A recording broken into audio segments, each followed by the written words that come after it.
NCAA and ESPN have reached a new 8-year media rights deal worth more than $115 million annually. That is roughly 3 times the annual value of the current 14. More networks that you have involved, you would think that that would raise the price. The opportunity to perform on television dramatically affects that young athlete's potential marketability. The spokesperson confirmed that an additional 25% or $28 million annually will help with production 7 years and marketing. CBS, Fox, and NBC that begins in 2023. The multi-platform agreement believed to be the largest in the history of college athletics. We have the 3 broadcast networks. That's over the air, not cable. Unprecedented. I would hope that that the NCAA would seize the initiative. I think it does to an extent, but if a network wants exclusivity, they're going to have to pay a premium for exclusivity. So it might actually be worth more money to go with one individual rights holder. The economic rights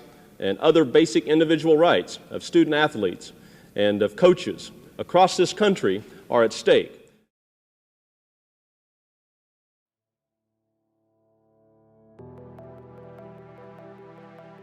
Hi everyone, my name is Marissa Lindemann and we're back with our media ethics class. With me is Bill Doleman.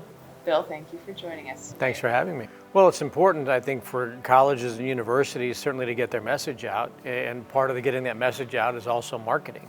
You know, you want to make sure that you're putting your best, to say your best foot forward is a cliche thing, but you want to put your best image out to the public to attract people to come to your university. So it makes sense that you are making some media partnerships or corporate partnerships, especially in an era in which higher education has a lot of competition.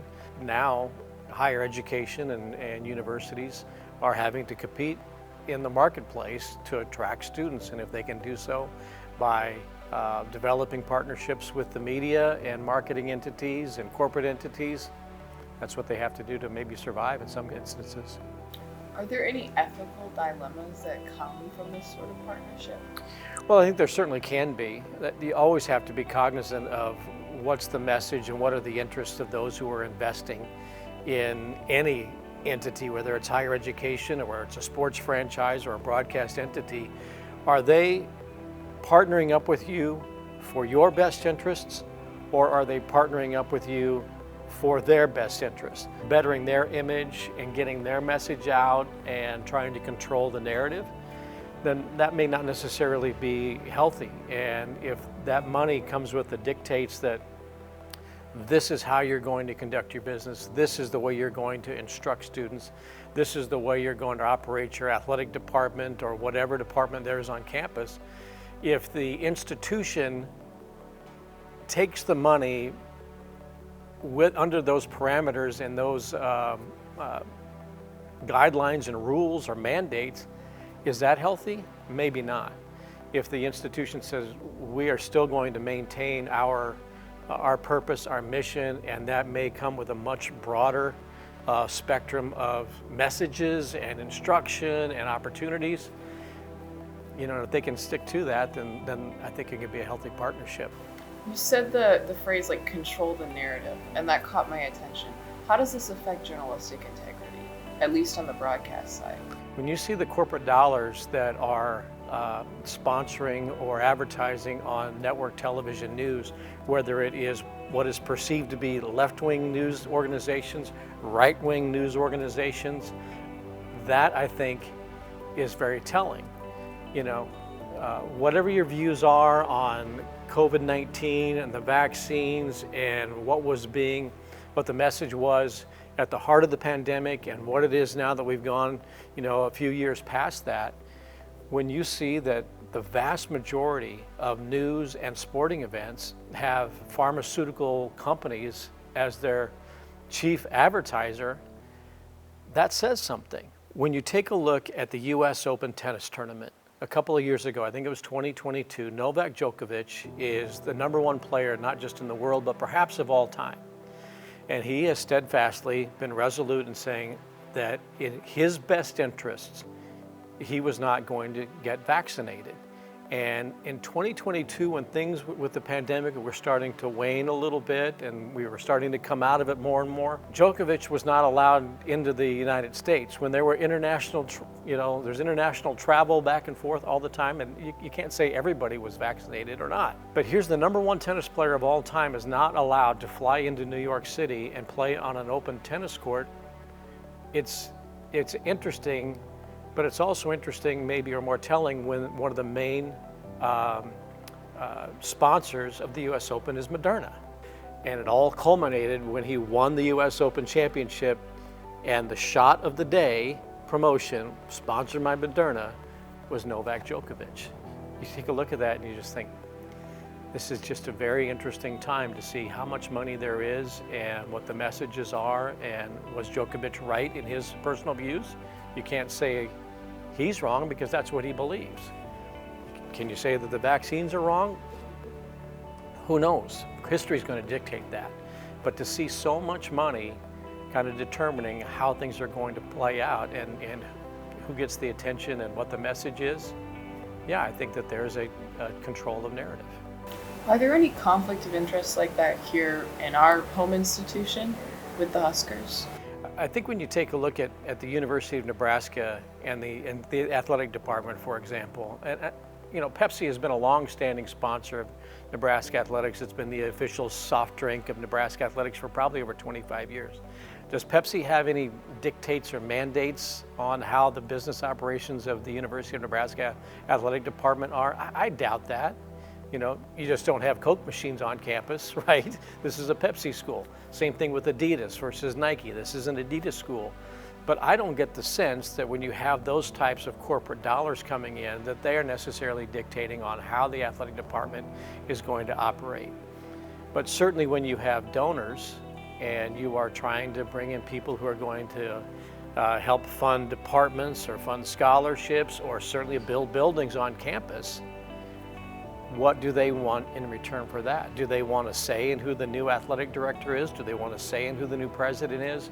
Do they want a say in which colleges stay and go, especially in a time of financial crisis at the University of Nebraska, where there is a debt that is of concern to everybody on campus? So if they go to somebody and say, will you help us? And some generous donor, be it an alum or whatever, says, yeah, I agree with the mission of the University of Nebraska. However, okay, are they giving the money because this is the direction they want the school to go, that they want a certain message or a certain education being taught, and we're going to get rid of this department or this college altogether? I don't get the sense that that's going on at Nebraska. I think when they go to find people who want to help Darrell, Nebraska U, they find people who want to help this state institution because they know how important it is to the state. And that does go for athletics, because nowhere in the country that I can think of is the entire athletic department so tied culturally into the fabric of the state like it is at Nebraska, that you have to be careful as to what decisions are made when they're tied to dollars, because there are people that have a very passionate opinion on how or what the direction is going to be, and they don't want that to be necessarily dictated by somebody else's money. I'm curious, we've talked a little bit about how these advertisers and sponsors and stuff might affect messaging and how broadcast might affect the university. I want to flip that a little bit. How is the university affecting broadcast media outlets if they form a financial partnership? And maybe not necessarily our university, but just universities in general. Yeah, again, I think we're maybe kind of unique, and maybe that's more Midwest values and handshake agreements. Not to say that there aren't folks who want to have their say, and hopefully their say is heard. I think universities have to try to maintain some type of independence in what I want to say their messaging is, because as a university they should have all different perspectives being heard and being taught, and that the students come in, get a well-rounded education and not just a squared off one, that this is the only thing that you're going to be taught. Somebody comes to an institution of higher learning, this ought to be a place to come and grow so you can go and grow more. And I think if institutions develop partnerships with media companies, I think that's probably for the greater good, and especially to a place like Nebraska, where people pay so much attention to what's going on here, I believe. as opposed to if you're in Los Angeles and you've got UCLA and USC and all of the smaller schools that are part of the university system, and then you've got all the other things going on in that state. It's like, how can you really pay attention? But in Nebraska, it's out there for everybody to see. So I think there has to be a little bit more above board messaging, both by the university and by the corporations that partner up together. Say that you don't think that there's really a high ethical dilemma between these partnerships? Not right now. And again, I think we're at a special place, because I think that we may not know what goes on behind the closed doors of the border regions or the powers that be when they do get together. But I think for the most part, the public has an idea of what's happening at the University of Nebraska, from border to border, from Falls City to Scotts Bluff, and from Fairbury up north to Valentine. I think people have a pretty good sense of what's happening here. So it's a little tougher to hide, the politics. It still goes on. There are still deals being done, but I think for the most part, people can see and they can sense, the direction of the university. Are there ethical dilemmas around here? Yeah, probably. I think they're everywhere. But when you have people paying attention, it's kind of tougher to get away with a backroom deal. Do you think that there's any concern from the audience, maybe not just at UNL, but broader audiences, when financial partnerships are formed between universities and media outlets? I think that there's just more scrutiny now on the media messaging, and that people are getting their information from a lot of different sources. And the state of Nebraska has the Lincoln Journal-Star and the Omaha World-Herald. Well, they've, because of the attrition in the newspaper business, they're very much one and the same paper. But you have the rise of, is it the Nebraska Examiner and the Flatwater Free Press, and you have independent journalists that have started to, put messages out there on YouTube and on TikTok and other social media outlets, that there are some independent journalists out there and concerned citizens who are asking maybe tougher questions than professional journalists are. And that's happening all around the country and perhaps all around the world. There's a healthy independent competition that's arisen that's maybe making journalism better. Maybe it was getting a little lazy. How do you think this impacts the reputation of colleges when they form financial partnerships with media outlets? I think people understand that has to happen. Now, I don't know what necessarily partnerships the University of Nebraska is putting together with media outlets, as much as the University of Nebraska is making sure that its message gets to all media outlets. I don't see the university partnering up with the Lincoln Journal-Star or solely with the Omaha World-Herald or one of these independent news outlets like I mentioned. But I think what Nebraska understands is we have got to get our messaging out as to what kind of institution that we have. So is Nebraska partnering up with somebody more closely, or is Nebraska being more proactive and getting its message out to as many outlets as it possibly can? And maybe some are more responsive, and it may seem like UNL or UNO or UNK are directing their messages more to the World Herald or to Channel 1011 in Lincoln or to some other entity. Maybe that's just because they're more responsive to the messages that they're getting. So I'm not sure it's necessarily partnerships as much as a concerted effort by the university to say, this is what we're doing now, and this is what we want to do, and this is what our school is about, and why we're proud of it, right? Is there any concern, at least for you personally, that these partnerships could affect whether a negative story was produced? Oh yeah, I think that all the time, and that goes back to even when I mentioned about Djokovic and Moderna and the messaging during the pandemic. There were a lot of stories back at that time that were being completely shut down, and now 2-3 years later, it's coming out that, well, actually what was being reported may have been true, and that message was shut down. So I think any time that you have, I guess, the university or somebody trying to control the narrative, right, that leads, if you're trying to control the narrative and somebody's skeptical of it, and a good journalist is always curious, I think sometimes people, I've heard it said recently that journalists by nature should be conspiracy theorists. That yes, you hear what, you understand what's being reported, you understand what they're saying, but you always have to ask, why? What's the message? Why is that message being delivered? Is there more to it than just being told that it's X and Y and then Z? Is there something in between the lines that I need to dig in a little bit more to get to see what the truth is? And maybe what you're being told and the message you're getting is exactly what the truth is. But I think by nature, journalists have to be curious as to the messaging. So we as journalists and these media outlets have a responsibility to be questioning. Yes. Even as we create the narrative for the university? Well, if you're creating the narrative with the university, then you're basically kind of a PR arm of the university, right? Again, not everything is nefarious, Even if there is a financial partnership and the university is saying, this is our messaging, and if the publication, the news outlet, gets that message and understands that this may not be 100% true, and you cannot sell out your integrity as a journalistic institution because somebody has paid you money to just push that narrative, right? It's the university's job. Yes, this is the message that we want to get out. We are going to set the lines, right? But if it comes across somebody's desk in a newsroom and says, yeah, wait a minute, I've got a source that tells me that this is actually what's happening.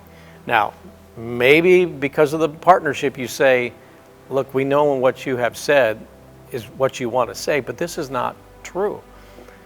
The journalistic institution cannot become a PR arm and just take everything at face value and regurgitate, a message if there is some skepticism as to just what it is. I just don't think that can be done. You can't sell your integrity as a journalist for the dollar of a sponsor.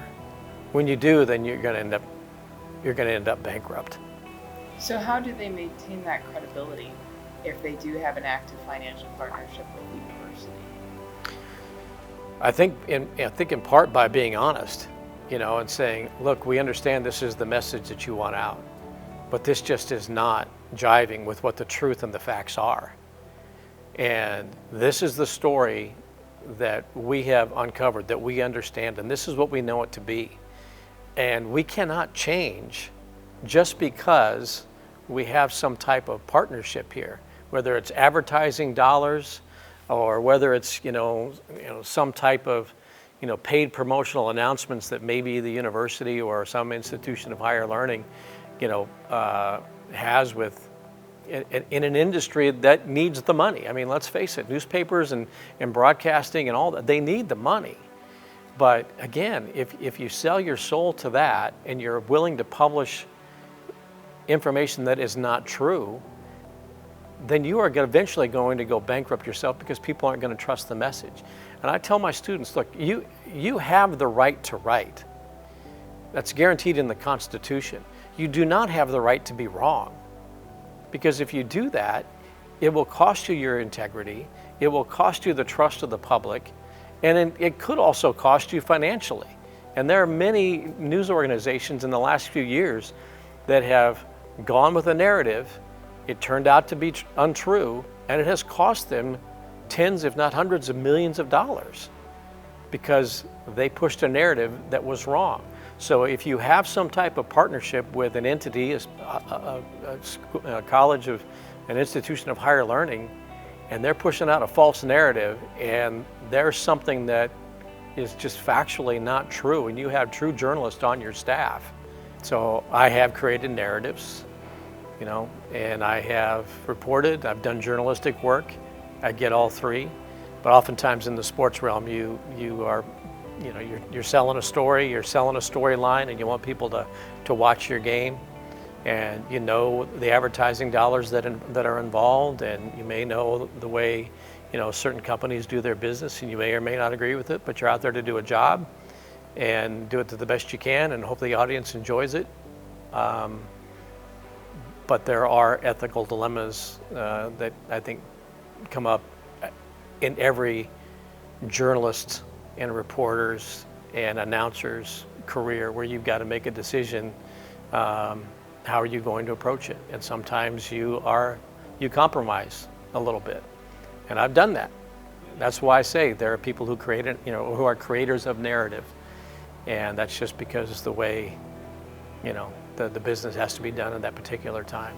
Well, thank you so much for your time. I appreciate it. Thank you. Yeah, nice to meet you.